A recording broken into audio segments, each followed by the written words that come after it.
مساء الخير يا حبايبي. النهارده هنعمل قراقيش، لا هي ناعمه ولا هي خشنه، حاجه كده بين الاتنين من اللي بيتعمل فيها في الافران. الاول اقول لكم كل سنه وانتم طيبين بمناسبه عيد الفطر، لو انها جت متاخره عشان ما صورتش الايام اللي فاتت. خلينا بقى في التصوير النهارده. دول كيلو دقيق، يعني 8 كوبايات من المج العادي ده بتاع الشاي. دول 8. ودي 1 وربع زيت. عندنا كيس خميرة أو بما يعادل معلقة كبيرة، ومعلقة إلا شوية سكر، نص معلقة بيكنج باودر. لازم ندفي الزيت. ليه بقى؟ لأن احنا عايزين القراقيش ما تبقاش طرية ومش ناعمة قوي، يعني احنا مقللين نسبة الزيت عشان ما تبقاش ناعمة قوي. خليكم معايا، انا هدفي الزيت وارجع لكم تاني. هندفيه، مش هنغليه ولا هنسخنه، تدفئة زي دمع العين زي ما بيقولوا، وهوريكم هنعمل ايه. بصوا معانا، احنا عندنا نص كوباية مية اهي. هنحط الخميرة على السكر على البيكنج باودر كله على بعض، مفيش اسهل من كده. نسيبها بس عشان تخمر شوية.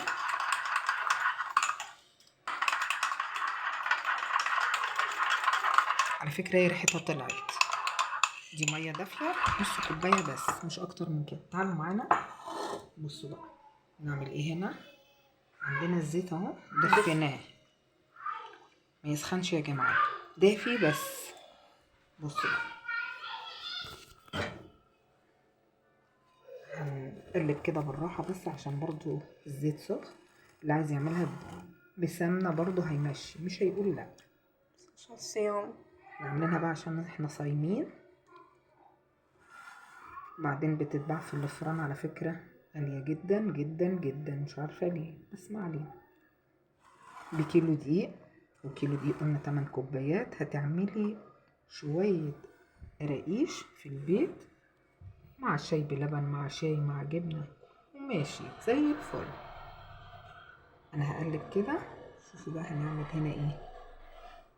العجين، الحاجات الناعمة زي الكحك او القراقيش اللي هي بنعملها دي، لازم نبس كده. بصوا بصوا، نعمل كده.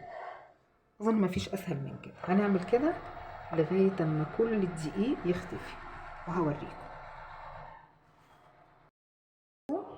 بقت عاملة ازاي. كده الدقيق ايه اختفى. بصوا الخميرة بقى يا جماعة، بصوا الخميرة عملت ازاي. خمرت.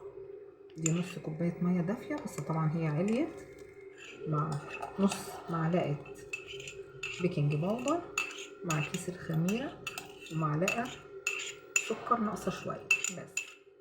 طبعا احنا هنكمل هنا مية.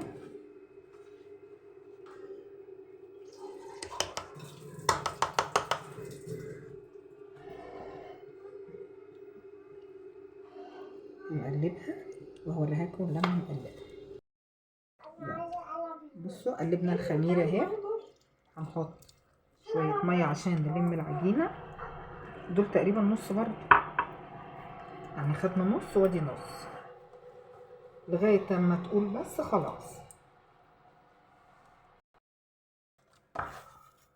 بصوا يا حبايبي، احنا خدنا على نص كوباية مية ونص كوباية خميرة وايه وربع مية، يعني العجينة كلها خدت كوباية وربع. كوباية وربع بالخميرة. بالنص كوباية بتاع الخميرة. بصوا خلصنا اهي العجينة اهي. هنسيبها بقى تخمر في مكان دافي. هتاخد لها، احنا في الحر، يعني هتاخد لها نص ساعة تقريبا. اوكي، وهوريها لكم لما تخمر.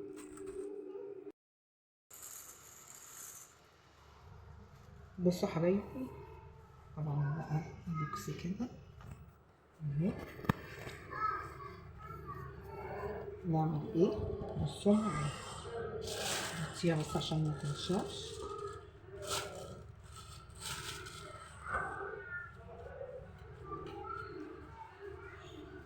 نقطعها قراقيش.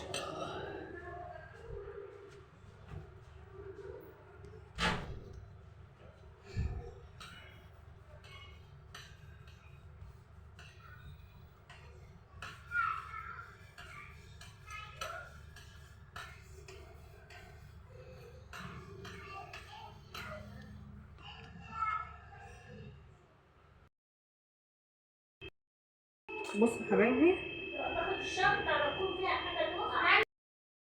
بصوا بططناها اهي، بس انا حابه ان انا اعمل بقطعه كده. هي دي بقى اللي موجوده عندي. عايزين شكل معين، شرشيب كده من الجنب، هنعملها بدي هكمل وهنرجع. وهنرجع. بصوا حبايبي، الصواني اهي مليناها واهي، هنخبزه بقى على درجه حراره 170 ان شاء الله، واوريها لكم بعد ما تطلع. بصوا حبايبي، ادي النتيجه بتاعتي. دول شايفين القرمشه مستويه من جوه ازاي؟ بصوا بصوا القرمشه، شوفوا الجمال، شايفين؟ شوفوا القرمشه والجمال، زي ما مفيش اروع من كده، زي بتاعه الفرن واحلى كمان. وبعدين كلفتنا ايه؟ كيلو دقيق وكوبايه وربع سمنه وكيس خميره، معلقه الا ربع سكر، نص معلقه صغيره بيكنج باودر بس. دول كيلو و400 جرام، يعني كيلو دقيق وصلنا لغايه كيلو و400 جرام، يعني 300 وكسر يعني من القراقيش. كلفتنا ايه؟ ولا حاجه ولا حاجه. وشوفوا الجمال، شوفوا بس سووها على 170، ما تسووش اكتر من كده علشان ما تطلعش نيه، يعني طريه من جوه ومقرمشه من بره. احنا عايزينها مقرمشه الاتنين. شايفين؟ شايفين؟ اسمعوا الصوت، عظمه. ميرسي على دعمكم ليا، وارجو تدعموني اكتر وتشوفوا فيديوهاتي، وكل سنه وانتم طيبين، وباي باي.